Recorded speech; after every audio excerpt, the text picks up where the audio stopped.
All right, Dan, what kind of steak you got here today? Well, today, Carmenooch, we're going to be talking about prime rib roast. And not just prime rib roast, but prime rib eyes, which we take off the prime rib roast, and cowboy cut rib eyes, which is a bone-in rib eye steak. My favorite steak in the world, honestly. Is there anything better, more gorgeous than a nice marbly prime rib eye? Fantastic. Perfect on the grill, great as a roast in the oven. You can check out our cooking directions on CatulloPrimeMeats.com.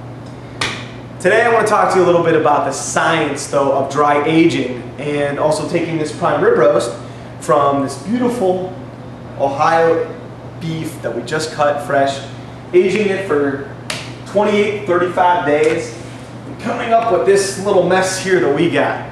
I know, it doesn't look too pretty, but what we just did is we broke down the enzymes in the beef by letting it age in our coolers, exposed like this, for anywhere from 4 to 5 weeks.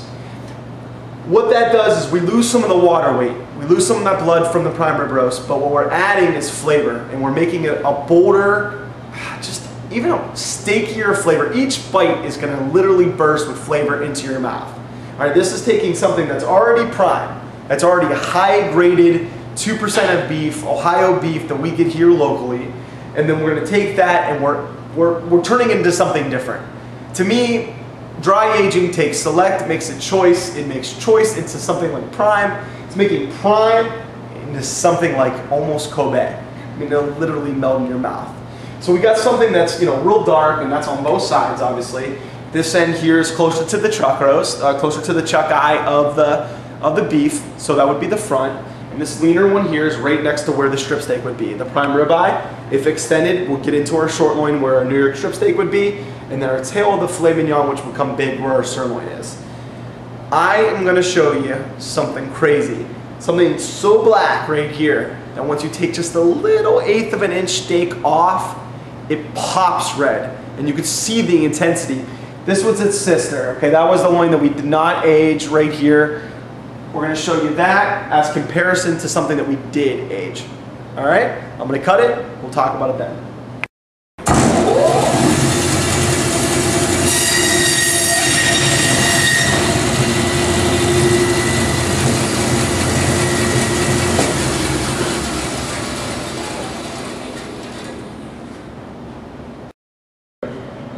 All right, prime rib roast is cut.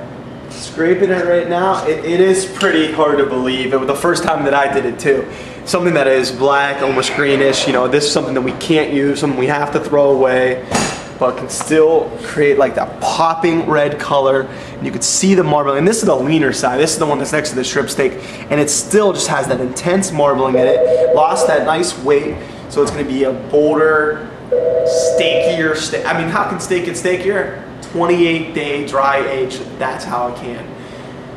This is great as a roast. It's a treat. It's more expensive because of the weight loss, but it can be fantastic on your grill too as a steak.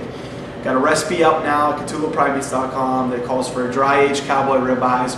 Real simple, easy to do on the charcoal grill. Talking about searing, locking in the flavor. All right, my meatheads, I'll be back with another lesson in a couple weeks. Thank you for listening. Danny Catullo from Catullo Prime Meats signing off.